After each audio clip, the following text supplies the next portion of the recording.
네, 종목 맞수 받고 저희는 조성우의 퍼스트 클래스 이어가겠습니다. SK증권 영업부 PRB센터 조성우 차장님 나와 계십니다. 안녕하세요. 네, 안녕하세요. 네. 네.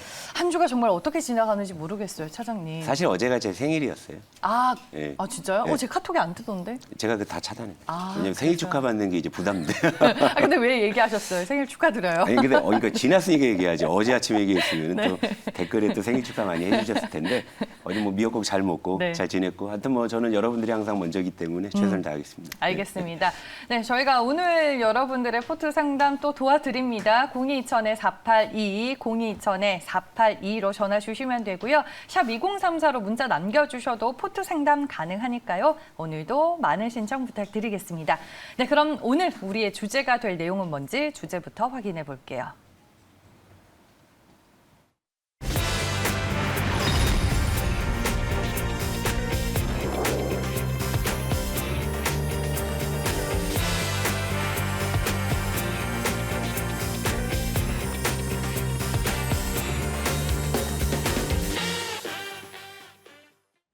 네, 먼저 어제 생일이셨던 분이 많으시네요. 진짜요? 저랑 생일이 같으신 분들이? 댓글로 남겨주셨는데 늦었지만 생신 축하드린다라는 댓글이 많습니다. 제가 생신이라는 표현 드릴 건 아니고 그냥 생일이라고 하시면 됩니다. 네, 생일 축하드린다라는 댓글 많이 남겨주셨는데 감사합니다.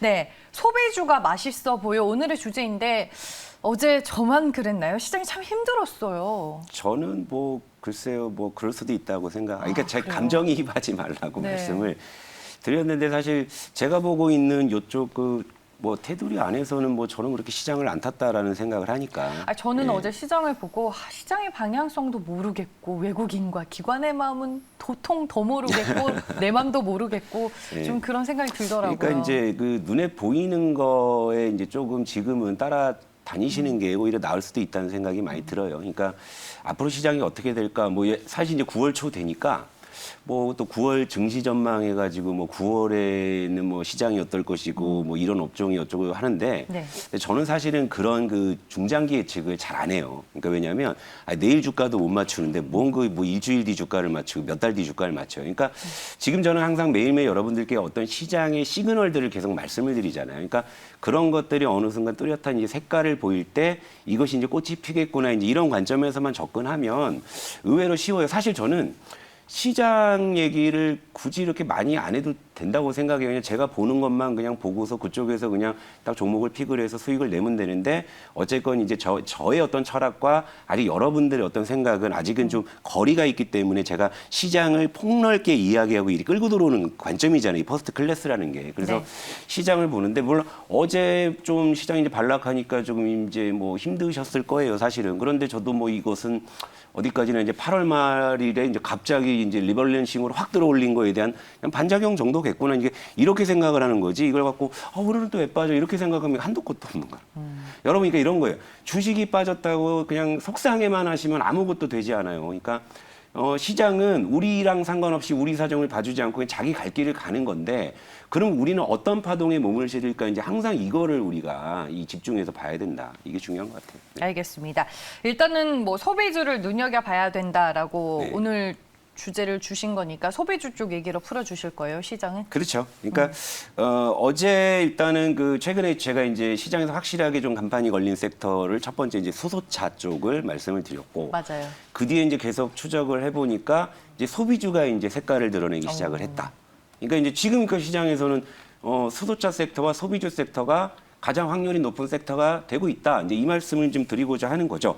그리고 제가 어제도 이런 말씀 드렸잖아요. 우리 방송을 보시는 어머님, 아버님들처럼 이렇게 연세가 있으신 분들이 뭐 이제 게임주나 엔터주, 바이오주 하는 거 제가 좀 아쉽다. 근데 소비주 중에서는 사실 어머님, 아버님들이 익숙하고 친숙한 종목들이 더 많이 포진해 있잖아요. 그러니까 저는 오히려 이런 소비주가 이렇게 시장의 어떤 트렌드로 이렇게 올라오는 것은 여러모로 저는 되게 좀 반갑게 느끼거든요. 그러니까 일단 뭐 어제 시장의 반락을 한번 제가 점검을 좀 해드리고 이제 소비주 얘기를 또 할게요. 네. 자, 어제 뭐 시장 잘 올라가다 뜬금없이 하락을 했잖아요. 그렇죠, 여러분. 그러니까 8월 말일엔 뜬금없이 올라갔는데 어제는 이렇게 빠질 시장이 아닌데 빠진 거란 말이에요. 그러니까 이제 또 좀 피곤해지시는 건데 이거는 그냥 어디까지나 그 8월 말일에 뜬금없이 올라간 게 어느 정도 그냥 이제 갚은 거예요. 그냥 그 정도 반작용 정도로만 생각하시면 딱 맞고 왜 그러냐면 어제 우리 시장이 조금 낙폭을 좀 키울 때도 중국 증시나 일본 증시 견조했고 그 동시간대에 미국 선물지수 견조했고요.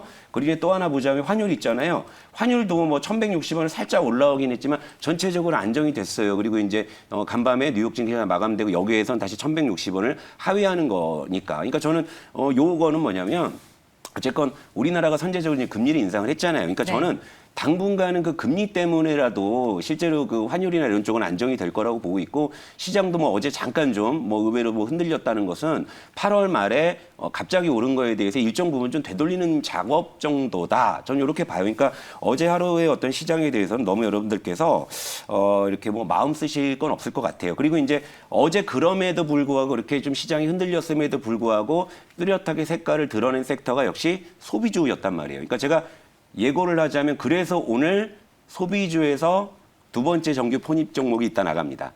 예, 이제 집중해 주시고요. 자, 네. 그럼 이제 업종 차트로 한번 가볼게요. 자, 소비주 중에서 코스피 음식료를 먼저 한번 보시죠. 자, 음식료도 최근에 이제 추세를 살렸어요. 그러니까 그러니까 지금 이제 그 시장이 급락했다가 반등했기 때문에 물론 21선이 대체로 좀 아래로 향해 있죠. 근데 이 21선을 뚫어내는 업종들을 잘 보셔야 돼요. 이건 추세를 살렸다는 이야기거든요. 그러니까 21선을 추세선이라고 하잖아요. 그 추세를 돌파한 업종 그런 종목들을 눈여겨보실 필요가 있습니다. 그러니까 이것은 뭐냐면 시장이 한번 급격하게 흔들렸다가 반등할 때 새로운 모습으로 나타날 가능성이 높다고 하는 건데 그 증거가 바로 추세선을 돌파했느냐 이 부분이거든요. 그러니까 근데 소비주가 대체로 지금 이 부분을 돌파하고 있고요. 지금 보면 이제 코스피는 8월 저점 대비해서 어제 기준으로 약 3.8%가 올라왔는데 음식료 업종은 지금 5.8%가 올라왔어요. 그러니까 지금 시장 수익률을 상회하고 있잖아요. 이 소비주 중에서 음식료 섹터가. 그리고 또 하나 보죠. 자, 유통업도 한번 볼게요. 자, 유통업도 보시게 되면 지금 추세선을 이제 거의 살려나가는 분위기가 나오고 있죠. 유통업종도 8월 저점 대비해서 약 6.3% 정도 지금 올라와 있는 이런 상황이죠. 그러니까 지금 소비주가 확실히 지금 시장 대비해서 확실히 아웃퍼폼하고 있는 것이 눈에 띄죠. 그리고 마지막으로 섬유의복도 한번 볼게요. 섬유의복은 이거 업종 지수가 완전히 지금 뭐 신고가 뭐 이런 부분인데 요건 제가 좀 따로 떼어서 좀 설명을 드리자면 요거는 따로 떼어봐야 하는 게 섬유의복 업종 중에 대장주가 FNF인데 그쵸. 이 FNF랑 FNF 홀딩스 이 두 종목이 섬유의복 업종 시가총액의 절반을 먹어요. 그러니까 이 착시 효과가 있어요. 이건 네. 이제 그래서 섬유 업종은 종목을 따로 뜯어봐야 돼요. 그래서 이제 FNF를 먼저 보고요. 자, FNF가 이러니까 업종 지수가 치솟는 거예요. 왜 제일 덩치 큰 놈이 이렇게 가니까. 근데 그럼 FNF 때문에 완전히 그러면 얘만 오르고 다른 게 안 오른 거 아니냐? 그게 아니라 그러면 이제 2등주 한섬 한번 볼게요. 한섬. 자, 한섬도 최근에 추세가 완전히 좋죠. 예, 추세가 완전히 살려나가죠. 그리고 이제 마지막으로 볼 종목이 저희 추억의 종목 우리 한세시럽. 한세시럽. 네, 한세시럽. 네. 한세시럽도 참 즐거웠잖아요. 우리 갖고 있을 때 그죠? 즐거웠는데 최근에 많이 내려왔지만 한세시럽도 지금 8월 저점 대비해서는 두 자릿수 상승률을 이렇게 보여주고 있다라는 겁니다. 그러니까 지금은 시장에서는 좀 이렇게 시장을 끌어주는 주도 섹터에서는 확실히 좀 수소차 쪽이 여전히 유효하다. 예를 들면 어제 시장이 흔들려도 뭐 현대모비스 같은 경우에는 굉장히 견조하게 버텨주는 이런 모습도 좀 나타났잖아요. 그러니까 시장의 큰 틀에서는 수소차가 전체적인 시장을 주도할 수가 있죠. 왜냐하면 시총 비중이 그쪽이 이제 굉장히 크니까. 그런데 이제 곁다리로 봤을 때는 지금 이제 소비주 쪽이 또 때마침 오늘 뭐 저기 정부에서 또 이제 거리두기 또 방침이 발표된다고 하는데 조금 자영업자들이 너무 힘드시니까 좀 완화 쪽으로 좀 가닥이 잡혔다. 좀 이런 이제 소식들도 소비주에는 어느 정도 이제 훈풍을 좀 불어 넣어줄 수 있는 상황이잖아요. 그러니까 네. 소비주가 지금 현재로서는 장부 가치도 괜찮은 종목들이 많이 있고 또 아까 차트상으로도 가격도 지금 좋은 구간에 있는 종목들이 꽤 많이 있고 그리고 네. 무엇보다도 어머님, 아버님들께서 정말 친숙하게 접근하실 수 있는 종목들이 많이 있기 때문에 저는 소비주가 이렇게 좀 시장의 어떤 색깔을 보여준 거에 대해서는 굉장히 좀 좋은 쪽으로 생각을 하고 그렇죠. 있습니다. 우리 예. 일상생활이 좀 반영이 되는 대표적인 그렇죠. 섹터이다 보니까 네, 오늘도 포트 상담 많이 주고 계십니다. 이런 시간부터 02000-482, 02000-482로 전화 주시면요. 여러분들의 포트에 담겨 있는 종목들 그리고 계좌 전체적으로 한번 정리하는 작업을 차장님이 도와주실 거니까요. 주저하지 마시고 많은 연락 주시길 바라겠습니다. 자, 그럼 우리가 소비주라고 계속 힌트를 줬습니다. 네. 오늘 두 번째 정규 종목이 드디어 공개가 되는데 네. 어떤 종목인가요? 사실 제가 계속 추적을 하고 있었는데 이제 어제를 원래 이게 좀 하루 전에 좀 예고를 하고 하면 좀 더 재밌었는데 네. 근데 어제 이제 소비주를 계속 보면서 제가 불현듯 포착이 됐나요? 예, 아니 포착이 아니라 계속 지켜보고 있어. 이거 네. 사야 되겠다. 이제 네. 접근해야 되겠다. 자, 종목 공개하겠습니다. 오늘 퍼스트 클래스 시즌 2의 두 번째 정규 종목은요. 바로 교촌 F&B. 네, 교촌 F&B를 네. 제가 소개해 드릴게요. 일단 자료를 조금 이제 준비를 했었는데 좀 기술적인 문제가 있는지 일단은 제가 밑에 좀 자막을 여러분들 잘 봐주세요. 일단. 알겠습니다. 자, 교촌 F&B는 이제 코스피 유통업종에 속해 있고요. 시가총액은 5천억 정도 합니다. 5천억 정도 하고요. 교촌 치킨이요. 여러분, 교촌 F&B 하니까. 자, 교촌 치킨 하니까 확 오시죠? 예. 그러니까 친숙하고 익숙한 종목이라는 거죠. 그리고 이제 작년 11월에 이제 코스피에 상장을 했어요. 상장을 했고 6개월이 경과했기 때문에 이제 보호예수나 이런 그 부분들이 다 해제가 돼가지고 이제 오버행 이슈도 이제 종결이 된. 그리고 이제 실제로 그 이후에 주가가 장기적으로 상장 이후에 좀 횡보를 했던 이런 녀석인데 우리나라에 1,300개 매장이 있고요. 그리고 이제 해외에도 지금 15개국에 52개의 매장을 지금 보유하고 있어요. 그리고 연간 실적 추이는 좀 자료가 준비되어 있으면 좀 보여주시면 말씀을 좀 드릴게요.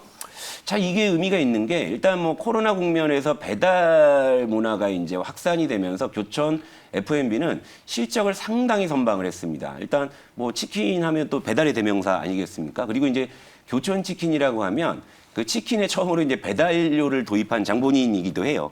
교촌 치킨이. 그러니까 업계 1위이기 때문에 그래서 이제 우리가 이제 배달비를 당연히 지불해야 되겠다라는 그런 인식을 갖게 한 사실 그런 선구자적인, 그러니까 소비자 입장에서 왜 배달료까지 치킨 주고서 치킨 시켜 먹어야 되냐고 이런 생각도 하시지만 결과론적으로 저러한 것들이 실적에 상당히 많이 기여를 했다라는 거고요. 올해 매출하고 영업이익은 전년 대비해서 약 13%와 15% 정도 성장할 것으로 일단 전망이 돼요. 그리고 네. 2분기 실적도 상당히 선전했습니다. 전년 동기 대비해서 매출 영업이익 각각 12에서 13% 정도 이렇게 이제 성장을 했는데 이렇게 해가지고 이제 밸류에이션을 측정을 해보니까 올해 예상 PER은 약 13배 수준으로 상당히 저평가 매력이 있다라는 겁니다. 그러면 이 교촌 F&B가 이제 앞으로 좀 기대할 수 있는 모멘텀이 무엇일 것이냐, 이걸 좀 이제 설명을 드리자면 이것도 이제 자막을 좀 잘 봐주세요. 네. 일단 코로나 국면 속에서도 이제 안정적인 이익성, 이건 뭐냐면 그러니까 배달만 가지고도 사실 이익을 성장해냈다는 것이. 근데 이 1,300개 이 매장이라는 것이 이 배달 전문 매장들이 대체로 아니고 홀 영업을 병행하는 매장들이 상당히 많은데 요즘 거리두기 이런 제한 때문에 사실 홀 영업이 그렇게 순조롭지가 않은 상황임에도 불구하고 이런 정도의 이익 방어를 해냈다는 것이 굉장히 고무적인 거예요. 근데 네. 이런 상황에서 만약에 뭐 위드 코로나라는 이야기가 뭐 나오고 있잖아요. 이러면서 이제 슬슬 이제 규제가 이제 완화된다고 했을 때는 홀 영업이 활성화가 될 수 있다라는 것이고 이것이 이제 오히려 실적 성장의 기폭제 역할을 할 수 있다라고 저는 그렇게 판단을 하고 그리고 얘들이 이제 얘들이라면 그렇죠. 이 기업이 준비를 좀 잘해놓은 게 6월에 이제 그 수제 맥주 공장을 하나 인수해서 이제 하반기를 좀 기대하고 있는데 이게 신사업인가 봐요. 그렇죠. 신사업인데 이게 이제 매장과의 시너지인 거예요. 그러니까 홀 영업이 활성화됐을 때 수제 맥주의 매출이 자연스럽게 증가할 수 있는 거잖아요. 그래서 이제 이 수제 맥주 라인이 뭐 이제 코로나 뭐 이 변수가 좀 있긴 하지만 연간 최대 400억 원 정도, 그러니까 매출의 거의 10% 이상을 기여할 수 있는 쪽까지도 이제 전망이 좀 나오고 있다라는 거고요. 일단은 뭐 여기에다 이제 코로나가 또 이제 완화가 된다면 요즘 사실 치킨 한류가 상당하잖아요. 그런 상황에서 해외 진출이 사실은 코로나만 아니었다면 훨씬 더 좀 가속화됐을 텐데 코로나 때문에 약간은 조금 이 침체돼 있는 이 해외 진출 사업이 지금 중동 쪽에는 지금 파트너십을 체결을 해놨고 이런 거기 때문에 위드 코로나에선 사실 제가 이 친구가 상당한 수혜를 보지 않을까 저는 이렇게 좀 생각을 하고 있고 네. 여기에 이제 조금 이건 재미 포인트예요. 재미 포인트인데 자사주와 최대 주주 지분을 합쳐서 무려 75%예요. 그러니까 유통 주식수가 25%밖에 안 돼요. 유통 물량이 적네요. 네, 시가총액이 5천억인데 실제로 유통할 수 있는 주식수는 2,500만 주 중에서 600만 주밖에 안 돼요. 그러니까 1,200억 정도만이 유통 주식 가능수라는 거죠. 그러니까 네. 이것은 그러니까 쉽게 말해서 품절주 효과라는 것들이 또 발생할 수 있는 개연성도 있다. 요건 이제 그냥 요건데 요걸로 사는 건 아니에요. 요걸로 사자는 건 아닌데 요런 것이 있다라는 것을 체크 포인트로 좀 말씀을 좀 드리는 거고요. 가격 전략만 좀 빠르게 예, 드려야겠네요. 그럴까요? 네. 자, 그럼 이제 차트 보겠습니다. 자, 차트 보시면 자, 상장하고 나서 이게 거의 4만 원에 육박했었어요. 굉장히 시장에서 핫했던 종목이었는데 그 뒤로 주가가 이제 쭉 내려와서 장기간 이렇게 횡보를 했죠. 횡보를 했는데 일단은 그 최근 11연속으로 기관 매수 연김 중심으로 들어왔고요. 자, 목표가 22,600원, 손절가 19,000원 말씀드리고 가도록 하겠습니다. 아, 네. 제가 오늘 시간 분배를 잘못했나 봐요. 시간이 너무 부족했어요. 여러분들 교촌 FMB 여기까지만 듣고 다음 주에 저희가 또 추가적인 얘기 듣겠습니다. 조성우의 퍼스트 클래스를 끝으로 인사드릴게요. 시청해 주신 여러분 고맙습니다.